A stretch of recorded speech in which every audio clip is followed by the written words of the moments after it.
বর্তমানে ইউটিউবে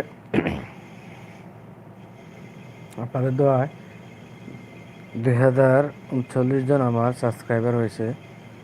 তো আমার সকল সাবস্ক্রাইবারদেরকে আমি অসংখ্য ধন্যবাদ জানাই, যারা আমাকে এ পর্যন্ত সাপোর্ট দিয়ে গেছেন এবং সাপোর্ট দিচ্ছেন।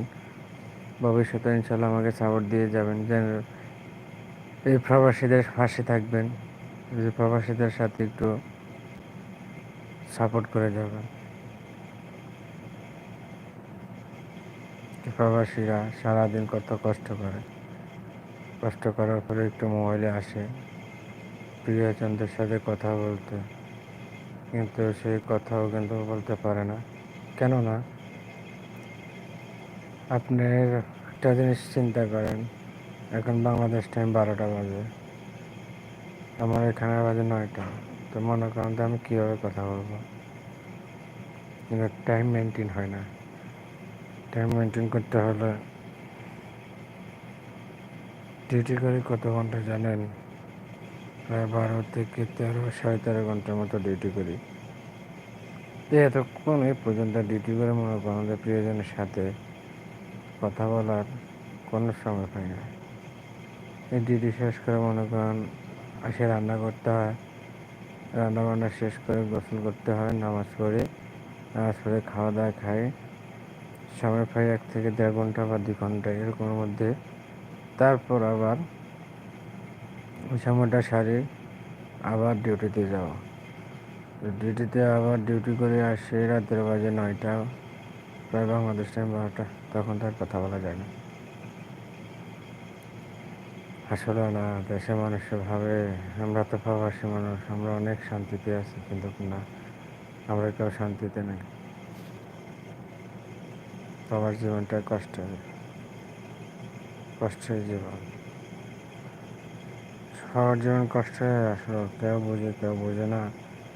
আর মনে করেন যে যারা আসে তারাই করতে পারবে যে একমাত্র প্রবাস জীবন কত কষ্টের জীবন পার করতেছি।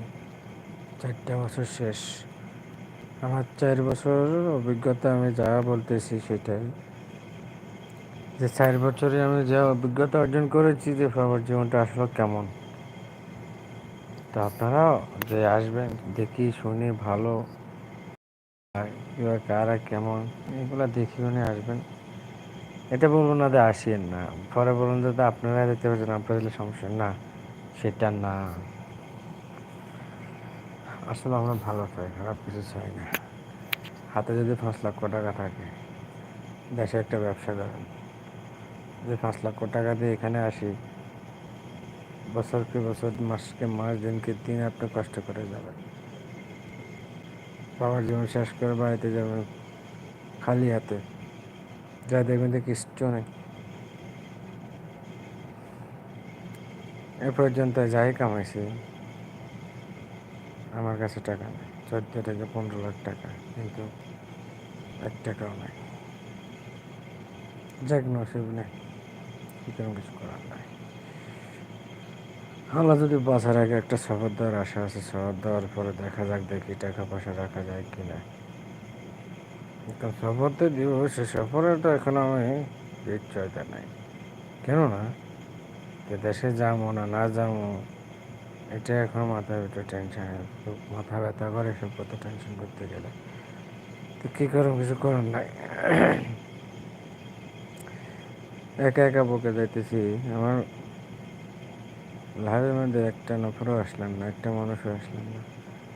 আসলে না, প্রবাসীদেরকে কেউ পছন্দ করে না, প্রবাসীদের মানিকে পছন্দ করে, কিন্তু মানুষকে না।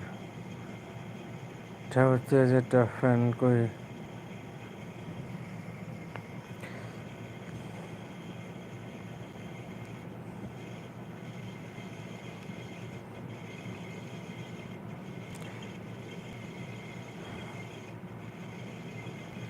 প্রবাস মানে তো যন্ত্রণা,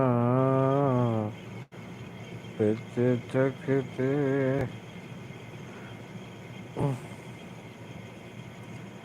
শেষ হবে না।